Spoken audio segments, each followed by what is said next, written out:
Hello and welcome everyone. It is 11:30 Central, so we will get started.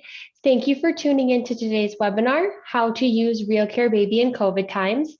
My name is Emily Winnesdorfer. I am on the marketing team here at Realityworks. I will be behind the scenes assisting our presenter today, Denise DuBois, and our guest presenters, FACS teachers Trude, Sowada, and Kayte Koehler.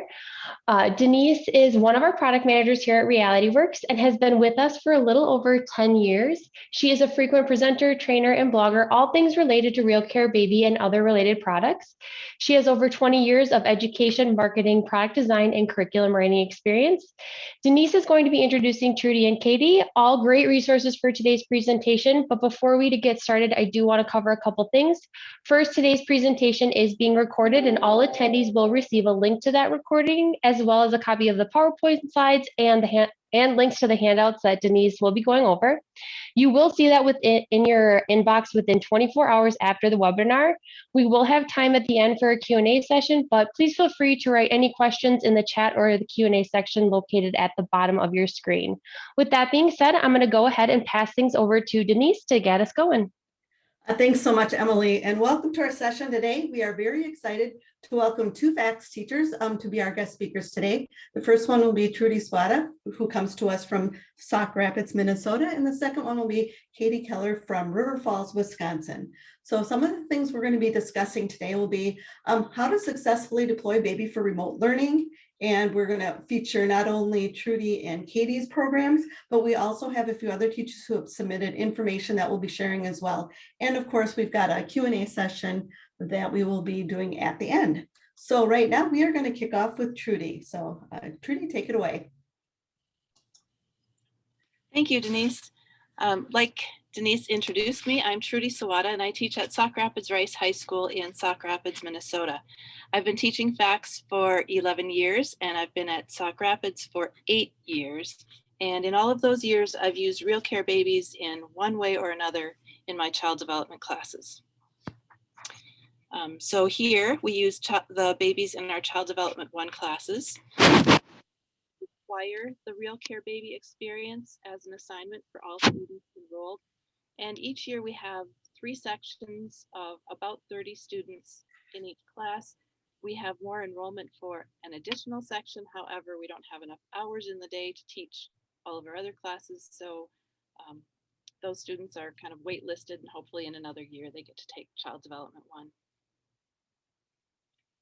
So in a typical year, on the first or the second day of class, I demonstrate the RealCare Baby. Students here are excited about the babies. They've heard about the babies. They've seen the babies. They have friends and siblings who've taken care of babies. So that's one of the highlights of the class for them. So we spend several class periods practicing with the babies, and they just love that. So our engagement is strong. And they often say that they're taking the class just because they know about the baby and they want to take care of the baby too. And the pictures on these slides are my students practicing with the babies in class this year when we were in person. We were in a hybrid model and we were wearing masks and distancing and doing the best we could with the situation. So some of the materials that we use, I start out demonstrating the baby, and then we use the Realityworks RealCare student video, which is a good introduction for students to see an overview of caring for the baby. We use the RealCare Babies, all of the baby supplies, the bottle, the wrist sensor. We also use a babysitter sensor that they get to take home with them, the changeable diapers, the clothing, the car seat sensors. And then we have several student handouts that we use to talk about thinking about children and caring for children and an overview of attitudes about working with children to start with. So why do we focus on this so much in our child development classes? We emphasize that there are a lot of future potential careers. A lot of people have future parenting roles, and it's important to understand the development of children, even for students who think that they don't ever want to parent themselves. It's important for them to know about children in the framework of family members and friends who may have children. Next slide. So here's where things changed for us. In March of 2020, last school year, our full in-person classes, like we had always done school, moved to a full distance learning model. We weren't allowed in the building. We were teaching from home and students were all at home. I didn't have a child development class at that time, but I started to think about what would I do with the RealCare Baby experience if we did have that learning model. Well, we went through the summer and we started our school year 2020-2021, which we're in right now. We started in a hybrid model, but before the end of the first trimester, we had to move to a full distance learning model. And that was mostly because with exposures and quarantining, we didn't have enough staff to support the building. It wasn't because we had so many active cases, it was more related to quarantining because of potential exposures. So in Try 1, I had 2 sections of child development, and in Try 2, I had 1 section of child development. So we had to figure out how to manage this baby situation when we weren't full in person. And my initial thought was, we just can't do the baby experience. It was too risky, and I was worried about how I would manage all of it, and working remotely was a challenge. I was creating new materials all the time, but that really didn't feel right because students were so interested and typically engaged in this learning experience. So I had to do some more thinking and planning. I had conversations with my administrators who are incredibly supportive of our programs, and I feel very fortunate for that. And they consulted with our safety committee to think about some of the potential risks or things that we had to consider in using the babies during COVID times. We know that this is a really valuable experience for our students. Students are really engaged in learning. They look forward to caring for the babies. So it really felt like we had to figure out a way to make this work if we could do that safely. And I feel like it's a unique opportunity for students to learn the content, but not just the content. I think they learn a lot about themselves through the RealCare experience as well. Next slide, thank you. So how can we make this work? My biggest concern, of course, was safety. How can we use these babies in a safe and hygienic way for students, for their families, and for me as their teacher? But I was also concerned about being respectful of the comfort level for students and their families bringing these materials into their homes. So we had to adapt and adjust like we've done so much of, and I'm sure a lot of you are doing adapting and adjusting every day. So we changed the experience to an optional enrichment opportunity rather than a required assignment. We created some new safety and sanitation protocols, and they were stressed at every opportunity. And I drafted a letter to families to explicitly detail all of the procedures and precautions and to explain that this was an optional assignment based on students' interest and family support. I didn't offer it for extra credit. It was an enrichment opportunity, and I certainly could have offered it as extra credit. However, for the students who were not comfortable or choosing not to take the baby, I felt like I had to have another extra credit opportunity, and I wasn't quite sure what I could do that would equal the value of caring for a baby. So we just called it an enrichment opportunity because it's a good experience for learning for the sake of learning, an experience in motivation other than receiving a grade. And it also reduced some academic pressure because it is an important part of the class. Students often feel they have to do really well on this to maintain their academic standing. Next slide, thank you. So some of our new procedures. Students were assigned a baby and they were the only one to use that baby for their designated time, which was probably a week of time for practicing in class. We stressed hand washing and hand sanitizer before using the baby, after handling the baby, after handling any of the supplies. And we used more in-class practice days because we couldn't share babies and share supplies. I laundered the baby clothes after every class. The babies were cleaned by the students using disinfecting wipes, which are safe to use on the babies. And then all of the supplies were cleaned with disinfecting wipes as well before they were stored in covered plastic bins. For taking the babies home, I wasn't quite sure how to manage the car seats. I didn't want to have to take apart and launder car seats after every use. So I've learned since then that Realityworks does have some plastic car seat covers. I didn't know that at the time.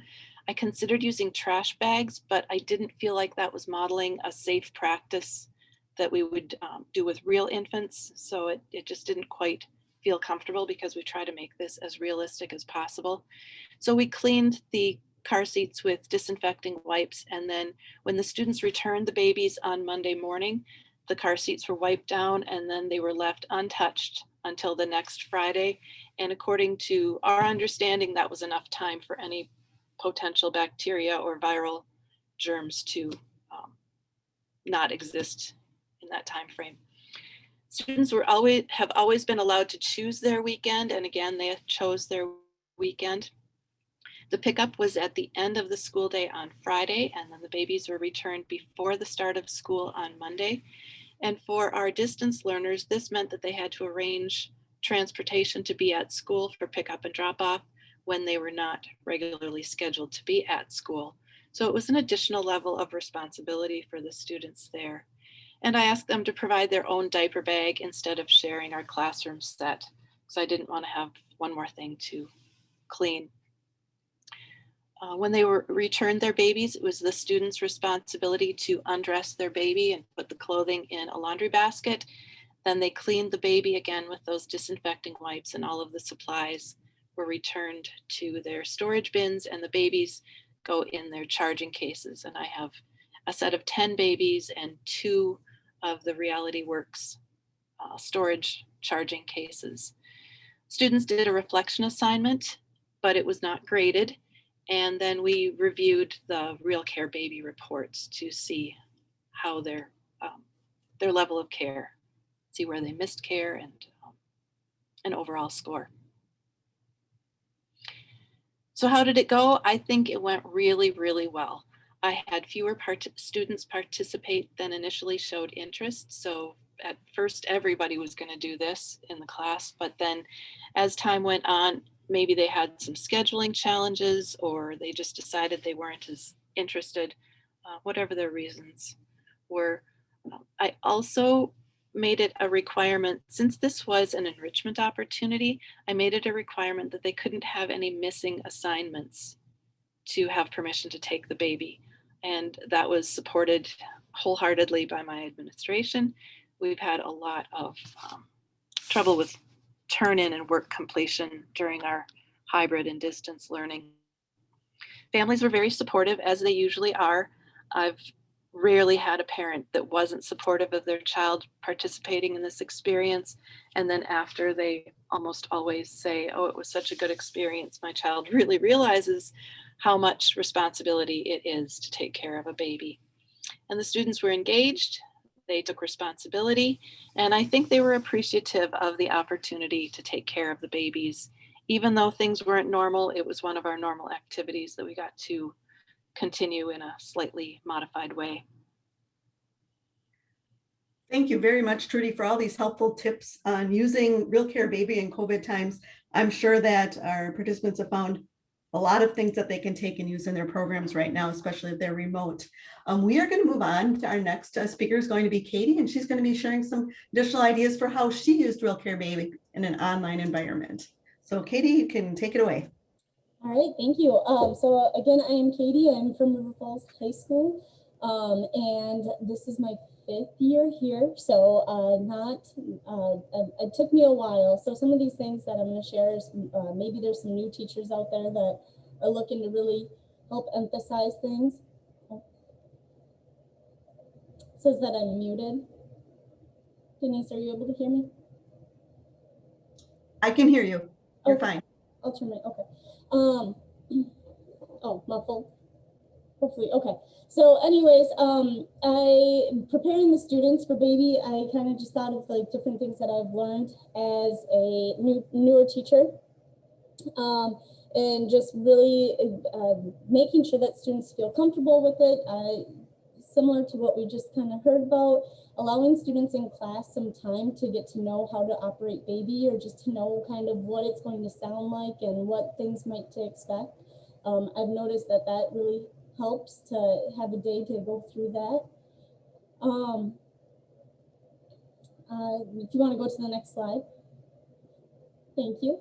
And then helping guide the baby through or helping the student be guided through that day when they come to pick up the baby, really going through how to change that diaper and what the different colors meant, and the 4 reasons why baby will cry, and kind of there's a difference between those cries, so helping them kind of hear for those cues, and helping knowing what to expect with feeding the baby. I've had students come back where they're like, oh, the baby kind of fell asleep during the feeding, and then they woke back up and it was a little confusing. It took an hour to feed the baby. And so I just try to give as many pointers as possible when the student is about to take the baby home, just to help, again, prepare them for what they expect. I should have said at the beginning, I'm only a 9-week course with my child development class. And so I only get to see these kids for 9 weeks, and especially during these COVID times, those 9 weeks go by really, really fast. So I don't have as much time to really go through this in class with them to have them feel more comfortable. But I have definitely noticed now that as I've really narrowed down the details of what they need to expect and whatnot, I've seen such a huge percentage of 100, like 90% to 100% for their overall grade. And so that's been really awesome to see those changes. You can go to the next slide. Thank you. So, and then again, just going through more things with them and pointing out all of the little details as much as possible, understanding that the baby may just need to be held while it cries, and it just might not, just like a real baby, a real infant. Importance of the head support, wrong position of holding the baby, and treating the baby as if it was real, really explaining that to them as well. That this is a real scenario, a real situation. If you want to be a parent, if you want to care for children, then you gotta take it seriously. Okay. I've had some students that have failed at being the parent. I've had 2 boys this year exactly that have not done so hot on when they took the babies home. And actually one the other day was just talking to one of my coworkers saying that was the biggest learning experience ever. Like, I'm not ready for a kid. I don't know if I even want to have a child. But if they failed to be a parent, we do have a remake or a makeup policy at our school that students need to earn up to 70%. So students that fail the baby, they need to be able to have an opportunity to get those points back.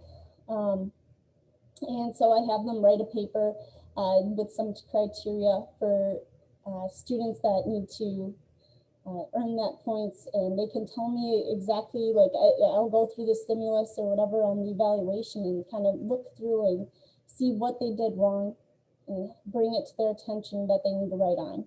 Can go to the next slide.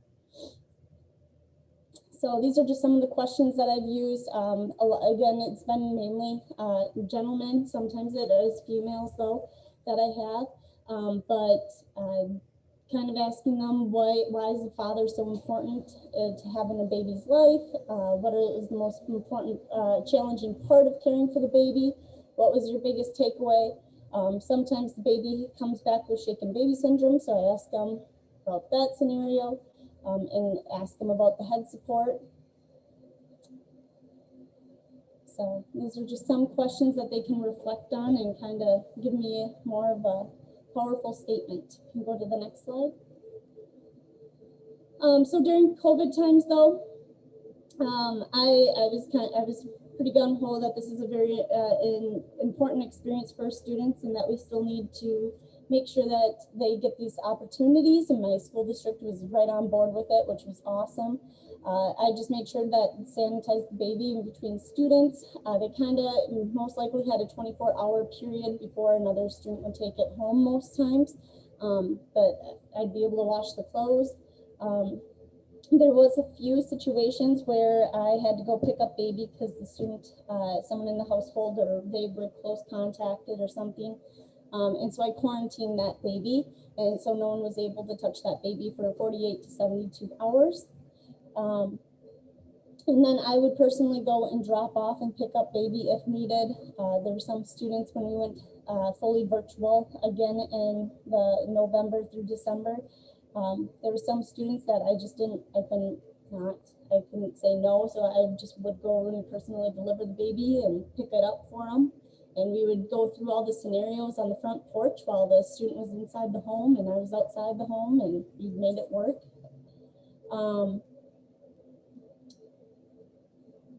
So yeah, using the hybrid model that we do currently have right now also. The hybrid model we were able to, was really able to take advantage of. It was awesome. So the students that had the baby, that were in class Monday and Tuesday, they would go home Thursday and Friday and do their online work. And so then those would be the days that they took the baby home, was those Thursdays and Fridays.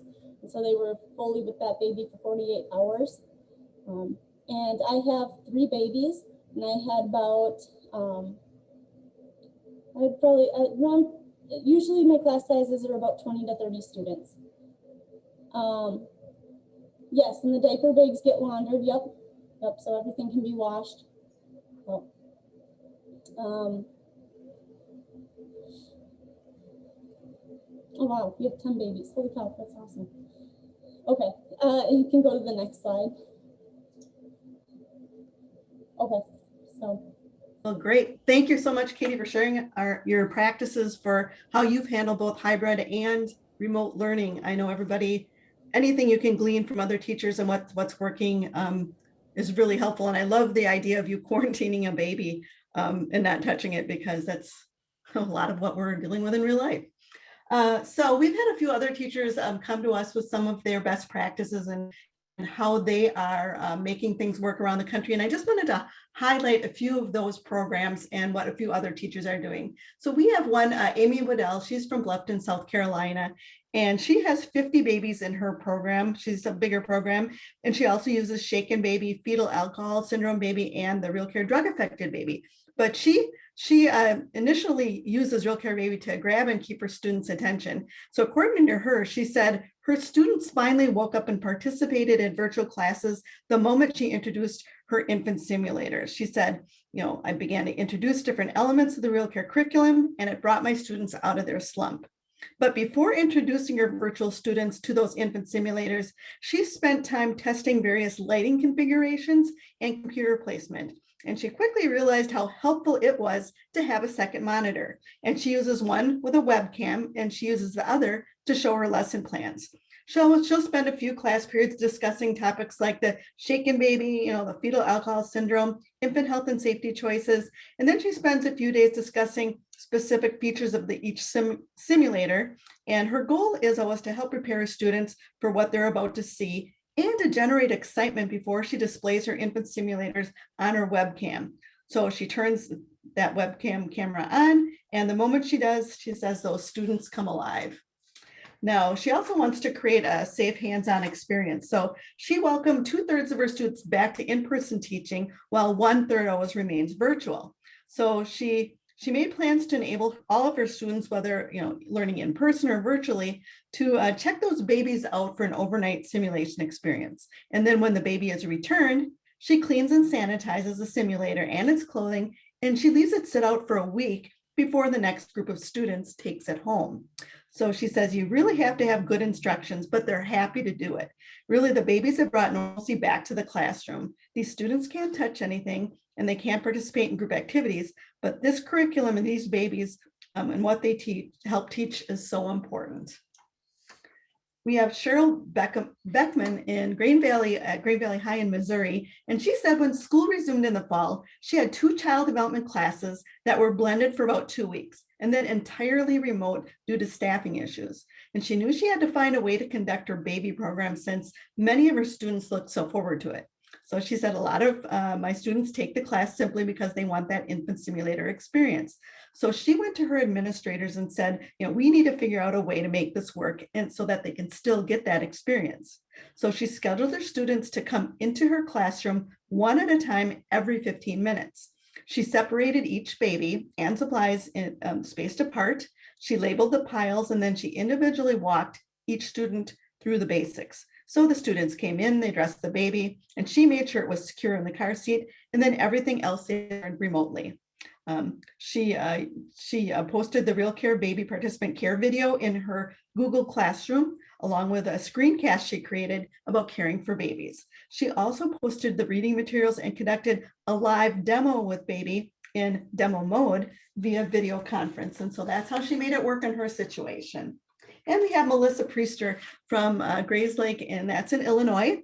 And one step Melissa took to make deployment and collection easier was borrowing other babies from nearby schools. So this meant that in the end, she had enough to send infant simulators home with all of her students at once. So taking this step ensured she'd not only be cleaning the returned babies once instead of several times, so it was more efficient. She also elected to send home only the necessities her students would need for baby care. So she did not use the car seat or the extra clothing, the bag or the blanket. So instead, she just sent the 2 diapers, an ID, outfit, and care card. She sanitized everything, separated them into Ziploc bags for every student. And she said, this year, I'm only sending home the basics because of cleaning purposes, but the experience is definitely real. And she also explained she plans to be a bit more lenient with her grading standards this year. For example, she will grade failed head supports more lightly if they occur on the first day students have their babies. And she decided this knowing that they may still be getting used to properly holding those simulators, because a lot of times you just can't get that practice in person anymore like you would in normal school years. So we have a few other tips for using some of those free curricular assets you have with RealCare Baby that we'd like to point out today. First of all, you have access to all of the RealCare program curricula for free at the link above. There are dozens of lessons, PowerPoints, hundreds of pages of information and activities. We've also created a version of all the documents that you hand out in Google Doc form so they can easily be used in a Google Classroom. And to find this, you just go to Facts and Infant Simulators and you click on RealCare Baby, and that takes you to all of the curricula. And then right underneath that, that area on that website, where you click on the Google Docs, and that's where you find a zip file for each curricula. And there's 4 that come with Baby, and that's where you get all the assessments and the activities and the lesson plans. Finally, there are also a lot of archived and free upcoming webinars for FACS teachers that also will include activities, information, and ideas for the classroom that we want to make you aware of, like the one today. So you can keep going back to the Realityworks webinar list and keep signing up for more of our free webinars. So here are those 4 curricula that are available at the link that I shared with you. Just a quick review: Basic Infant Care focuses on teaching childcare career skills.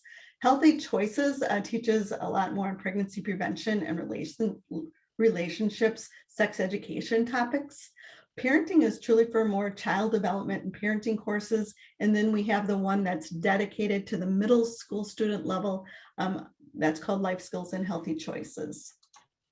So a few other things we'd like you to consider is, first of all, use the free RealCare Baby app to help teach some infant care lessons. Your students can download it for free on their Android or iPhone, and they can get it in the App Store. And it has video clips of the 4 care events. So that's a great place for them to go when they have baby at home, get a refresher on how to do the 4 care events. You could also pair some of those videos with some of the lessons in basic infant care that you find in that curricula, and that can also help if your students are learning remotely. You can use all of the lesson content from basic infant care, teaching it online, and then you can go to that free app to show baby in those care events.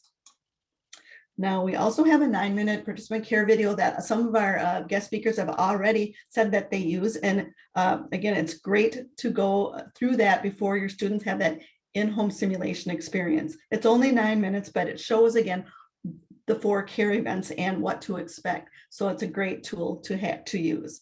One other thing that is a fun thing to do is go to YouTube and do a keyword search on RealCare Baby, and you will find hundreds of YouTube student videos of them also going through the experience that are a lot of fun to share with your students. So now what? Well, we're come almost to the end of our time. We suggest, first of all, explore some of the free assets that we have. Choose a few that might be your favorite activities and try them. And also try some of the tips that you learned from some of our presenters today. But remember, the main thing is Baby can and is successfully being used in all learning environments today, whether you're in person, hybrid, or even remote.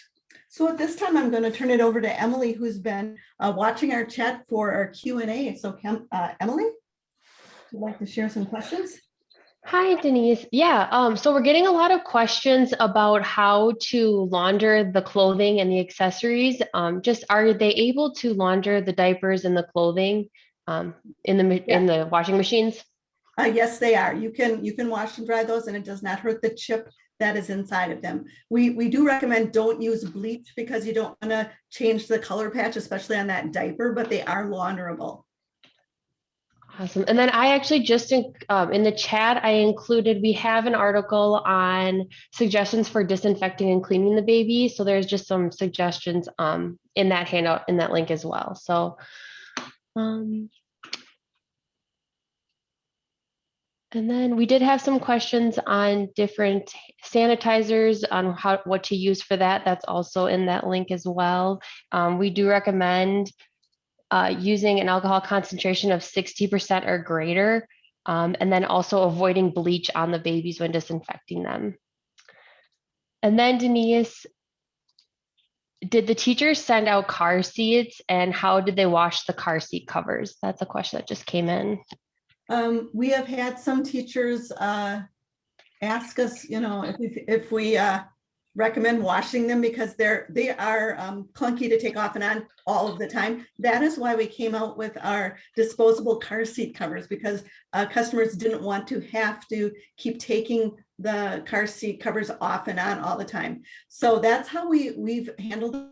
I do know that there are some concerns about, we want to make this a real experience and we don't want to encourage you to put a real baby in a plastic bag or have access to that. But because in COVID times, because of the situation, I think you can make it clear to your students that for sanitization purposes only, that is why you're using these disposable car seat covers. They're a one-time use. You throw it away in between. That way you don't have to launder those cloth car seat covers all of the time, and it keeps them sanitary. But anything on the car seat that is a hard plastic or vinyl, you can use the hand sanitizer wipes and things for that part of it. Or you could simply choose not to use the car seats, which some programs have done as well. So it's up to you. It's individual, up to the teacher, what you're comfortable with doing. Awesome. And then I did include the link to the disposable car seats in the chat as well. And then Denise, can they spray Lysol on the car seats or babies? That's a good question. I don't know. I think that's something we will have to ask our product support team and get back to everybody with, because we test our babies, and so any substance that we recommend, we always recommend it after we've tested. I will just have to go and ask whether that's something that has been tested or not, and it's something, information we can send out after the webinar today with the recording link and things like that. So we'll try to get an answer to that.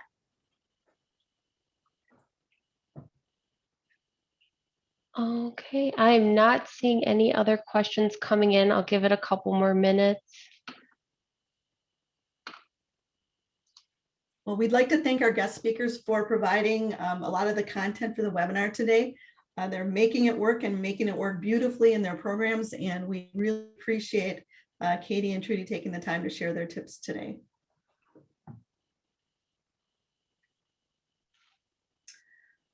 Emily, if you've seen no more questions, go ahead. Yep, not seeing any more come in, Denise. All right, great. Well, thanks so much, everyone. And we wish you all the luck in the world as you implement your baby program. And hopefully it will be smooth for you and your students will still get that great simulation experience. Thanks, everyone.